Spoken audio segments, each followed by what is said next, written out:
Talentadong Pinoy dito sa TV5.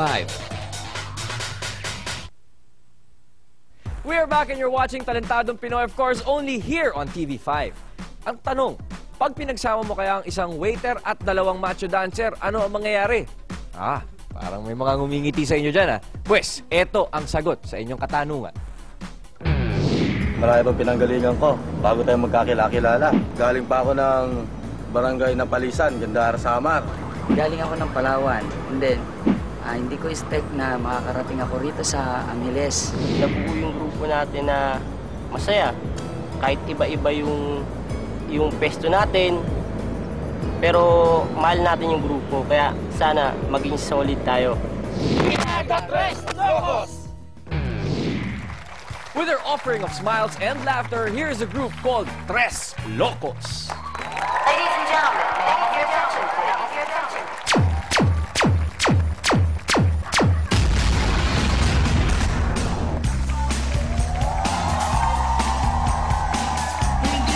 Hindi ko na nanaisin yaman ang mundo.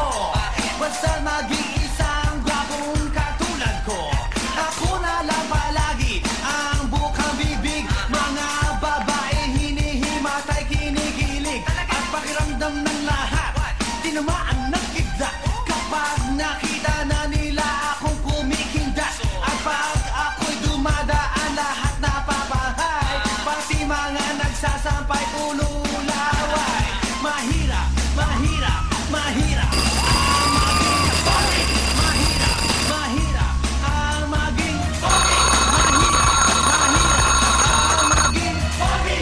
Mahirap, mahirap ang maging Guapo, guapo, guapo.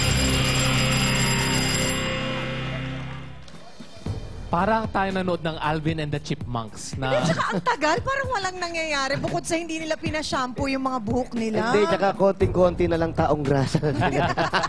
Hindi pa nagsisink yung mga bibig, hindi nag-usap-usap ata. Yung dalawa pang nasa tabi niya, parang hindi alam ang gagawin. Oo, Ano pag-usapan nyo to, huwag kayong magkagulo. Oo. Huwag layo-layo nga kayong bata to, nag-aaway-aaway sila. Hindi naghihintay lang ako baka may mangyari pa ito. Ako din wala eh. Meron, may nangyari na nagkakagulo na sila sa likod. So bakit ulo ko doon? Oo. Okay, Tres Locos, dito tayo mga pare ko, tabi-tabi tayo. Ito, mikropono, explain niyo yung sarili niyo, ha?